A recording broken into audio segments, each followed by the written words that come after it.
Ya, kita sudah mengetahui bahwasannya video asisten referee alias VAR sudah digunakan di sepak bola Indonesia, tepatnya di pertandingan Persita Tangerang menghadapi Persis Solo di laga final Elite Pro Academy, yang dimana Persis Solo berhasil mengalahkan Persita dengan skor akhir 1-3. Di video ini kita akan mengupas penggunaan video asisten referee pertama kali di sepak bola Indonesia. Tentu pertandingan Persita melawan Persis Solo sebagai laga uji coba penggunaan video asisten referee untuk kompetisi-kompetisi ke depannya yang ada di Indonesia. Sebelum lebih jauh, aku nggak pernah bosan-bosannya untuk ingat ke teman-teman, ketika teman-teman tonton video ini, jangan lupa tekan tombol like-nya. Tepatnya di penghujung ataupun di akhir babak kedua pertandingan Persita menghadapi Persis, ada satu keputusan yang diambil oleh wasit Thorik Alkatiri yang menganggap pemain Persita dijatuhkan oleh pemain Persis Solo di area kotak penalti. Di momen tersebut, wasit Thorik langsung memberikan penalti kepada Persita Tangerang. Nah, sebelum diambil proses tendangan penalti ke gawang Persis Solo, Thorik Alkatiri melakukan checking VAR dulu dan menepi ke pinggir lapangan.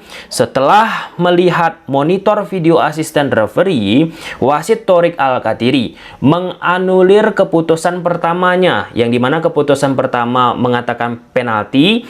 Kemudian setelah melihat VAR, ternyata tidak ada kontak yang bermakna, sehingga diberilah bola balik kepada Persis Solo. Nah, selesai pertandingan Persita menghadapi Persis Solo, aku pun mencoba menggali informasi kepada pihak-pihak yang terlibat di atas lapangan. Tentu, pertama wasit Thorik Alkatiri. Wasit Thorik Alkatiri ini teman-teman, jauh beberapa tahun yang lalu, aku sempat melakukan diskusi lewat Zoom meeting membahas video asisten referee di Liga Indonesia. Bagi teman-teman yang sudah lama mengikuti kanal YouTube Tommy Deski, pasti sudah mengetahui diskusi tersebut. Dan lihat aja, scroll ke bawah teman-teman. Oh ya, beberapa tahun lalu masih ada kok videonya aku posting. Nah, secara tegas Thorik Alkatiri katakan ada 2 poin penting aku rasa teman-teman. Liga Indonesia, liga yang cepat. Kadang tiba-tiba bola masih di daerah pertahanan sendiri, bisa bola itu langsung menuju daerah pertahanan lawan. Dan tentu itu membutuhkan ekstra energi, kefokusan, konsentrasi yang dimiliki oleh seorang wasit. Dan gak heran karena Liga Indonesia intensitasnya sangat cepat, apalagi didukung oleh pemain-pemain speed yang banyak lari, ya wasit-wasit pun akhirnya silap mata dan lain sebagainya, sehingga memunculkan sebuah kontroversi dan wasit pun kena quote and quote ya, diolok-olok oleh pihak tertentu karena keputusan yang salah. Itu kata Thorik Alkatiri, sehingga bisa bahkan mematikan karir seorang wasit. Kemudian poin kedua, Thorik bilang, jika Liga Indonesia menggunakan video asisten referee, maka itu akan sangat membantu wasit-wasit yang ada di Liga Indonesia. Dan selang beberapa tahun kemudian, Thorik Alkatiri sebagai wasit pertama mendapatkan kesempatan nih ya teman-teman, kalau kita bicara sepak bola Indonesia, meskipun level Elite Pro Academy, ya dia merasakan bagaimana manfaatnya video asisten referee. Jika tidak ada video asisten referee, maka secara otomatis Persita mendapatkan penalti. Namun ketika ada VAR, keputusan yang benar didapat oleh Thorik Alkatiri. Sehingga selesai pertandingan teman-teman, Thorik Alkatiri pun coba aku lakukan komunikasi. Thorik bilang ia merasa berkesan, termasuk semua wasit yang bertugas di pertandingan tersebut teman-teman. Semua sorotan tertuju kepada wasit yang memimpin di atas lapangan. Dan ketika menggunakan video asisten referee, bayangkan perbedaan dari sisi kecepatan perputaran, perpindahan, permainan bola di atas lapangan. Nggak sedikit-sedikit tiup peluit, nggak sedikit-sedikit hentikan permainan. Bahkan ada satu momen teman-teman yang dimana ada momen jelas offside, tapi asisten wasit membiarkan terlebih dahulu sampai di ujung apa yang terjadi di ujung. Kemudian ketika di ujung dapat bola tersebut kembali ke tim yang bertahan, disitulah diangkat bendera oleh asisten wasit.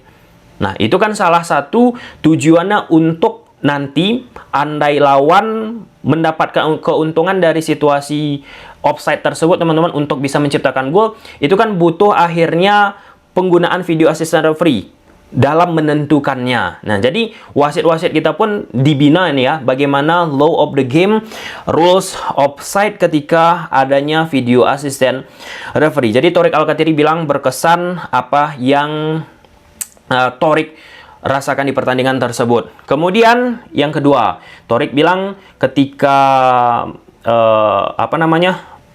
uji coba video assistant referee ini teman-teman juga dihadiri oleh beberapa pihak. Salah satunya yang pernah kita ajak diskursus langsung bukan asesor sih namanya, salah satu fasilitator referee yang ada dari FIFA, namanya itu Mr.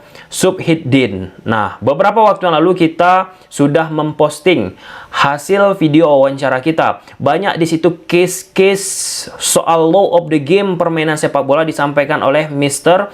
Subhiddin. Dan aku harap teman-teman tontonlah soal bagaimana pelanggaran disebut, bagaimana body to body tapi nggak pelanggaran, dan banyak momen-momen lainnya. Mana tahu Pak Mr. Subhiddin nonton video ini, semoga dalam keadaan sehat selalu. Kemudian yang ketiga, ini soal angle kamera teman-teman. Banyak yang mempertanyakan angle kamera hasil replay video assistant referee.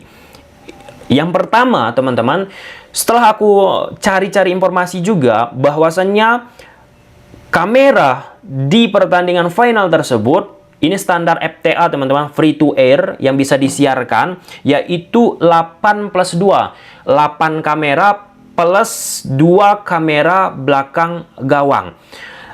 Setelah aku cari-cari juga, melihat juga kan bisa dengan mudah kita lihat di stadion ataupun lewat tayangan pertandingan tersebut teman-teman, lensanya bukan standar televisi lah ya, bisa aku katakan demikian teman-teman, sehingga hasilnya output dari replay ataupun tayangan yang kita saksikan tidak smooth.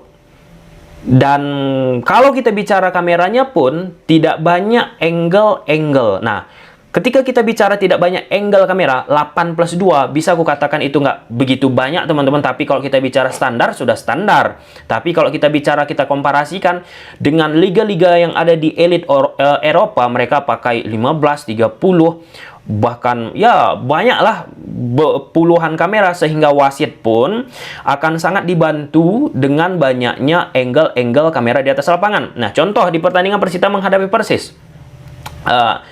Beberapa yang menonton pertandingan nggak puas juga hasil replay tayangan video asisten referee. Ada 2 angle ya teman-teman. Plus sebenarnya ada lagi beberapa angle kamera yang lain teman-teman, tetapi ketutup oleh pemain sehingga tidak diputar replaynya. Sehingga cuman dapat hasil dari yang kita saksikan di pemutaran video asisten referee yang dilakukan oleh Thorik Alkatiri. Kan dari samping terkesan nggak kelihatan, nggak jelas. Tapi Thorik Alkatiri katakan teman-teman bahwasanya dengan angle tersebut nggak bermasalah, karena Thorik Alkatiri merasa cukup dengan melihat angle dari hasil pertandingan Persita menghadapi Persis Solo, khususnya dari case penalti yang kemudian ia anulir.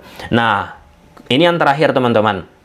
Aku pun menghubungi, bertanyalah ya, kepada Direktur Operasional PT LIB, Mas Asep Saputra.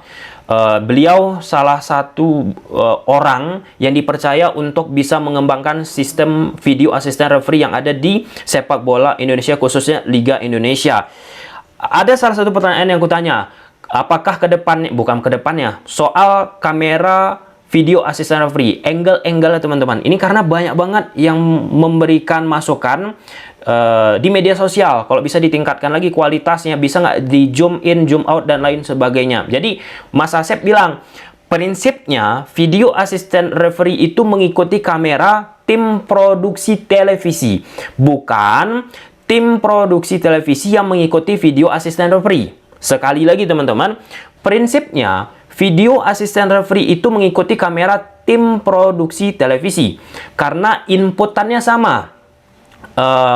Untuk standar free to air minimal 8 kamera. Kalau di pertandingan tadi sudah kita bahas 8 kamera plus 2 untuk gawang. Jadi clear ya teman-teman, karena ada juga di tataran media sosial yang menyebutkan video asisten referee mempunyai kamera khusus tersendiri yang tidak terinput dengan kamera broadcasting.